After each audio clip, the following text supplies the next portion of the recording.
Ky segment u mundsua pjesërisht nga Sani Shores Travel. Për bileta ajrore drejt vendlindjes dhe çdo drejtim tjetër, telefononi Sami Ademin. Të ngjatjeta të nderuar televizikues dhe mirë se erdhët në transmetimin ton të parë të kësaj të diele, 12 tetor 2014. Gjatë javës në vazhdim do të kemi edhe 2 transmetime. I pari do të jetë të njëjtën në orën 12:30 pasdite dhe i dyti të premten në orën 8:30 të mëngjesit. Nëse do të ketë ndryshime, dhe këto ndryshime duhet ta dini që varen nga stacioni, ne do t'ju njoftojmë gjatë emisioneve tona të ardhshme. Dhe tani shkurtimisht po ju njoh me përmbajtjen e episodit të sotëm.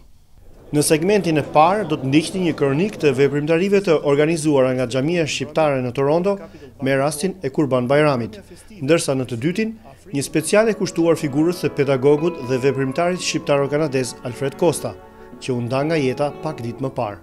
Në fillim si zakonisht bloku i parë publicitar.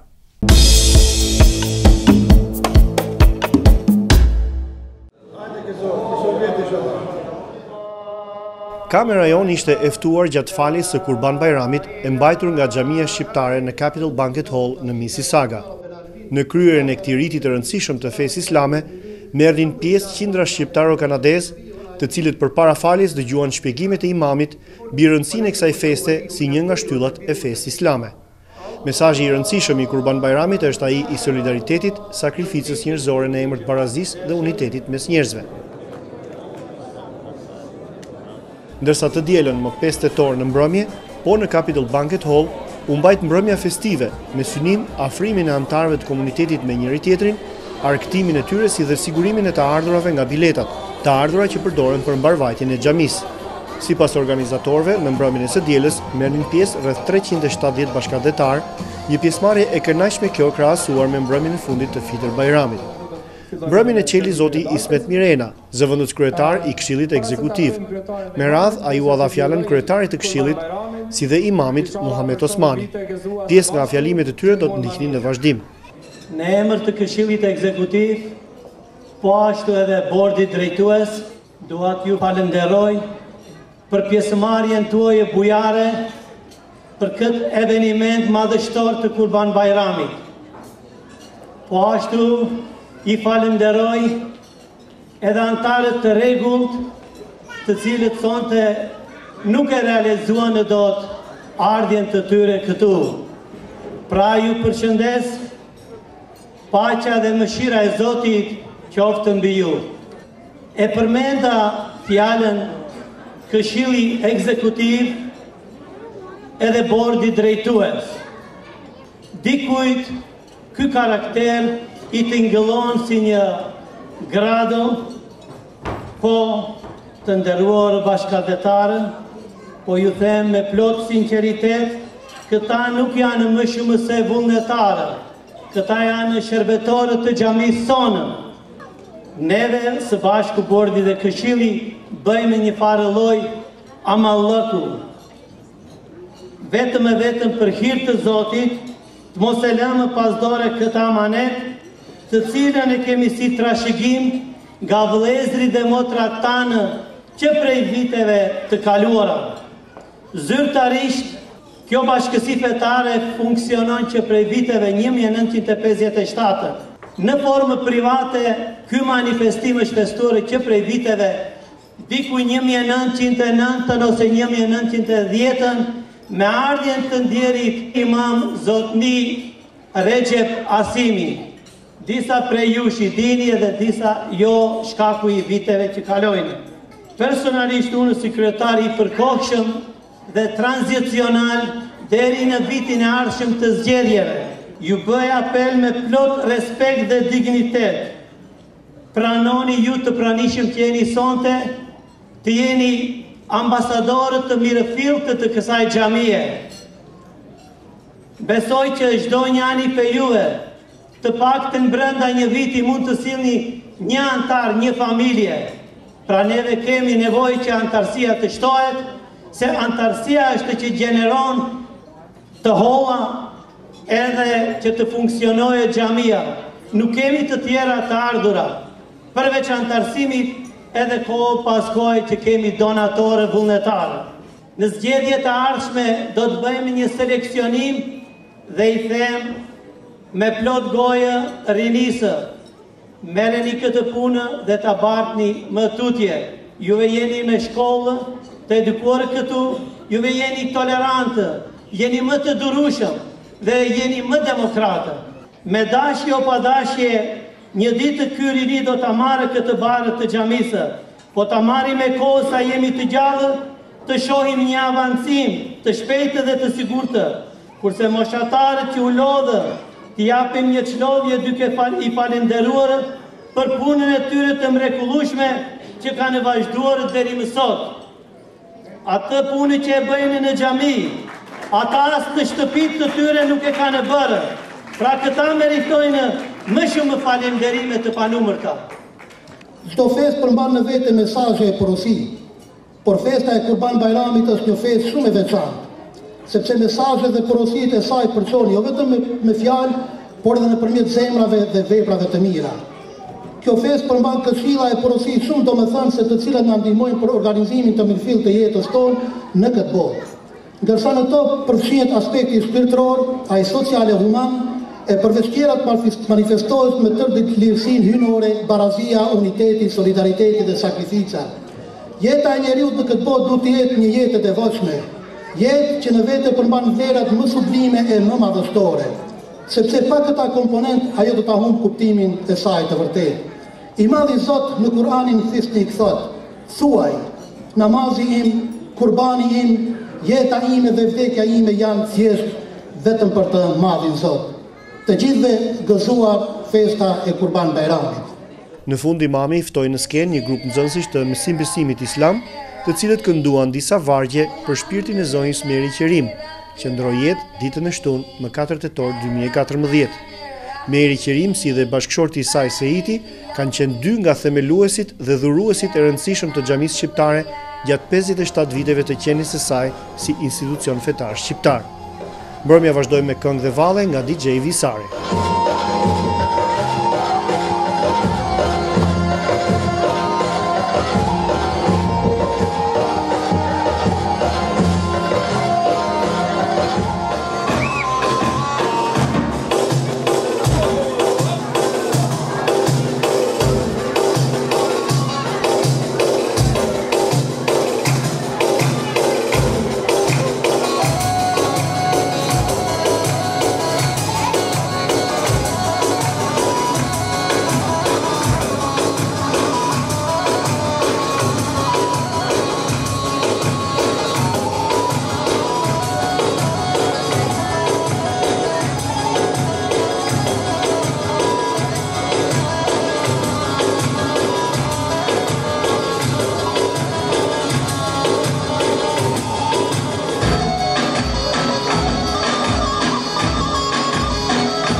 Ky segment u mundsua nga Old Mill Cafe, gatimet e traditës shqiptare dhe ngrohtësi familjare. Old Mill Cafe, East Mall dhe Rathborn. Më 27 shtator të këtij viti të nderuar teleshikues, u nda nga jeta në moshën 60 vjeçare ish pedagogu i Universitetit të Tiranës, zoti Alfred Kosta, figurë e njohur dhe e dashur te shumë breza studentësh. Ai la në pikëllim familjen e tij të shtrenjtë, bashkëshorten Teutën si dhe dy vajzat, Olgën dhe Julian. Zoti Kosta ishte shpërngulur në Ottawa të Kanadas që në vitet 90, ku edhe punonte si statisticien në Ministrinë e Mbrojtjes. Gjithashtu ai ishte një njeri aktiv jo vetëm në komunitet, por edhe me shkrimet e tij ka dhënë një ndihmës të vyer në kritikën letrare dhe mendimin kombëtar. Përpara se t'ju ale radhën dy njerëzve që e kanë njohur nga afër, më lejoni të lexoj disa rreshta nga miku i tij, arkitekti dhe artisti Ilir Fico. Alfred Costa, përveç interesit dhe studimeve mbi matematikën, kishte edhe një ëndër. Një ëndër që e bashkoi me studentët grevistë të dhjetorit të demokracisë. Një pjesë të kësaj ëndre e ka shprehur në librin ese Koha e Kadares, i botuar në Tiranë para 4 vjetësh. Në libër, veç analizës që i bëhet rolit dhe punës së shkrimtarit të njohur, shprehet edhe ideja që lidhet me atë që Fredi e quan qendësore në çdo shkrim dhe çdo mendim që vihet në altarin e kulturës son, bashkimi kombëtar. Në libër, Alfred Costa thotë se në të mirë të këtij bashkimi është vënia në themel e përpjekjeve për të mbrojtur ato vlera që na bashkojnë më shumë se sa na ndajnë, e që na çojnë drejt Europës si një këmbë që mbjell të mirën për të shkulur të keqen. Një mendim lutje që nis nga rilindasit tanë për të na parë në përparim dhe në dritë të vërtetë. Humbja e Alfred Kostës është humbja e një zëri për të mirën e Shqipërisë, dhe mesazhi i tij është një frymëzim për të menduar për paqen, mirëkuptimin dhe dashurinë, përpara se të mendohet për drejtësinë e ftohtë matematike, që shpesh mund të na ndajë. Dhe tani le të ndjekim dy nga njerëzit që e kanë njohur nga afër. Ata janë Leo Manastiliu dhe profesor Kristian Bukuroshi. Të gjithë ne si njerëz përpiqemi të bëhemi sa më të mirë, sa më komod, sa më njerëzor për veten tonë, për familjen, për komunitetin ku jetojmë. Na bën të ndihemi mirë edhe bëjmë përpjekje. Fredi nuk bënte përpjekje të tilla. Jo se s'mundte, pa ishte i tillë, ai ishte bërë, pa bërë këto përpjekje.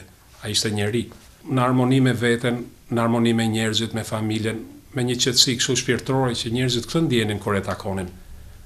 Edhe si çdo qenie njerëzore kur ndesh përpara një personazh të tillë të bërë, ndihet mirë. Si një Konfucian i lindur, ai s'kishte nevojë të tregonte se çfarë ishte. Ai ishte i tillë, edhe pa treguar dhe pa bërë asnjë përpjekje. Dhe njerëzit e pranonin. Si një personazh, do thosha kadarenian, që të gjithë njerëzit i shikojnë, i lexojnë me admirim.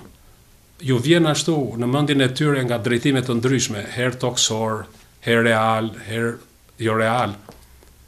I zbukurojnë me mendjen e tyre, me dëshirën e tyre, për të vetën të arsye që të qetësojnë e të zbukurojnë shpirtin e tyre, po më kryesorja unë mendoj për të ndjerë intelektualisht shumë të lumtur edhe happy. Çdo lloj kontakti që njerëzit bënin me Fredin, ato ndjenin ke ky njeri një rezatim, një energji kështu intelektuale që i bënte të ndiheshin mirë. Jam i sigurt që një aspekt shumë i qëndësishëm për humanizmin e tij, mbas ngjarjeve të dhjetorit, ju desh të largohej nga Shqipëria, ndoshta pikërisht për këtë gest human, që ai nuk mund të bëjë si një marionet ose një speaker i sistemit, duke që në ato klishet e pedagogët për të folur vetëm çka duhet të flasë, jo çfarë do shpirti i tij të flasë të ndaj me njerëzit. Alfredin e njoh vitën përpara, e kam njohur në raportet student-pedagog, në raportet koleg, në Universitetin e Tiranës, pastaj shok e mik për vitet të tëra. Ajo që të binte që në kontaktin e parë me Alfredin, si pedagog student, ishte inteligjenca e tij e veçantë, pregtësia e tij, aftësia e tij thithse, por dhe aftësia e tij rrezatuese për ato që thithte. Ai ta bënte klasën më të lehtë, sepse gjeje një pikë referimi nga ku mbështeteshe për të shpërndar ato ide, ato teorema, si të themi, ato ligje, ato materiale, në klasë, nëpërmjet njerëzve që kishin aftësinë të thithnin, e të rrezatonin të shokët me fjalët e tyre shumë të sakta e shumë të bukura. Alfredi ishte një model i tillë. Këtu, në radhë të parë, ishte aftësia e tij intelektuale, kapaciteti i tij, analizues i lartë, por ishin dhe dëshira e tij e madhe për të bërë lëndën e matematikës pronë të tij dhe për ta përdorur atë në vitet kur u bë pedagog për ta shpërndarë tek të tjerët. E veçanta e tij ishte jo vetëm që materialin matematik të themi ta pasqyronte bukur, me fjalë të bukura, me fjalë të sakta, me fjalë elegante, me shprehje që nuk kishe qushtoje, quhiqje, dhe aq më shumë ta përdorte këtë edhe në vitet kur ai doli në jetë si pedagog, por edhe si kërkues në fushën e matematikës. Ai zgjeroi aftësitë e tija matematike në mënyrë autodidakte me aftësinë e tij intelektuale thithse dhe u bë, si të thuash, një figurë me të vërtet shumë komplete, shumë komplekse, kur guxoi të atakonte, të provonte teorema themelore në fushën e matematikës që njerëzimi ka punuar për qindra vjet të tërë dhe s'ka arritur. Ai arriti një rezultatesh shumë të mrekullueshme, pavarësisht nga konkluzionet përfundimtare. Ai ishte një analizues dhe një kritik letrar i shkëlqyer, sepse njihte materialet letrare, i njihte nga rrënja, personazhet, njihte shkrimtarët nga afër. Ai ishte një figurë shoqërore. Ai e tregoi veten e tij si një patriot, si një demokrat i kulluar, si një intelektual që mbi interesat e veçanta vinte interesat kombëtare, interesat e njeriut të thjesht. Me këto motive në mendje dhe në zemër, ai u bë një nga figurat e dashura për studentët, për universitetin, kur mori pjesë në ato demonstrata fillestare, në ato grevën e urisë. Nuk ishin motive personale që të rihnin, ishin motive shoqërore, të pastra, të një intelektuali model shqiptar të brezit të tij. Për fat të keq, ai pësoi edhe zgënjimin, siç pësoan plot të tjerë. Dhe ajo e detyroi Alfredin. Jo nevoja tjera. Ai e kishte garantuar punën edhe në Shqipëri, edhe karrierën, por ishin këto principe që atë nuk e lejuan të qëndronte me dhe zgjodhi rrugën e mërgimit si plot të tjerë. Por dhe këtu ai tregoi kapacitetet e tij të veçanta. Ai përpunoi, zgjeroi njohuritë e tij në fusha të ndryshme ku ishin kërkesat. Dje u zhvillua një ceremoni mortore, përkujtimore, e mrekullueshme. Folën shumë spikera. Ata treguan vlerësimin e tyre për Alfredin. Do them me dy fjalë ajo që më preki më shumë ishte një spiker oficer kanades, punon në institutin ku Alfredi punonte. Ai foli për një figurë që erdhi dhe solli në atë institucion të lartë të kanades, eksperjenca të veçanta dhe kontribute të veçanta. Dhe u përshëndet në emër të gjithë kolektivit atë institutit të veçantë në nivelit të lartë, këtu në Ottawa, me fjalët shumë vlerësuese, shumë të ngrohta dhe shumë prekse. Jashtëzakonisht modest, që kishte aftësinë e veçantë që iderat mëdha t'i paraqiste në mënyrë sintetike. Ai thoshte atë që mendonte dhe argumentonte atë që thoshte, me pak fjalë. Njëherë ai nxirrte iderat mëdha dhe një kritik shumë të esenciale me një shprehje të vogël, të sintetizuar, që po të analizoje, kishte brenda kuintesencën e asaj që ai deshti të tregonte. I dashur me studentët, kur e shikonte që klasa me vështirësi ndiqe, lodhej nga materiali, ai e ndërpriste për një moment, gjente një moment volitshëm, thoshte një shaka, e çlironte klasën nga tensioni, me dëshirë klasa mblidhej prapë rreth mendimit të pedagogut Alfred për të ndjekur idetë që ai donte të shpjegonte.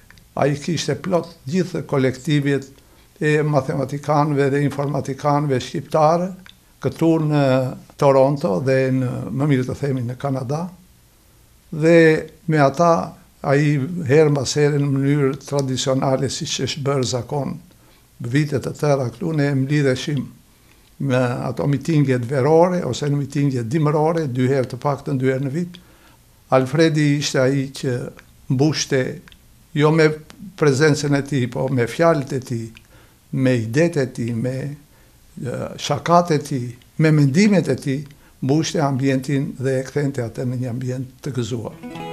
Ai la një pasuri të madhe te e shoqja e tij, te vajzat e tij dhe te ne të gjithë shokët e miqtë e tij që jam plotësisht i bindur do kujtohet për vitet tërë si një profesionist model, po dhe si një njeri model, si një bab model, si një bashkëshort model, si një shok që dinte t'i zgjidhte, t'i seleksiononte miqtë e shokët me ato modele që ai përfaqësonte në vetvete.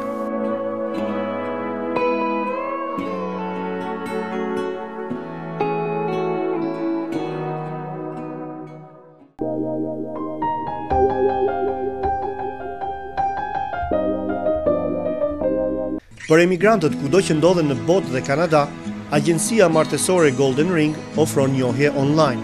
Më shumë informacion mund të merrni në kontaktet e shfaqura në ekran. Djem dhe vajza shqiptar tani nëpërmjet Golden Ring kanë mundësi të njihen me njëri tjetrin dhe ta lidhin jetën bashkë. Golden Ring është një mundësi për të ndryshuar jetën tuaj.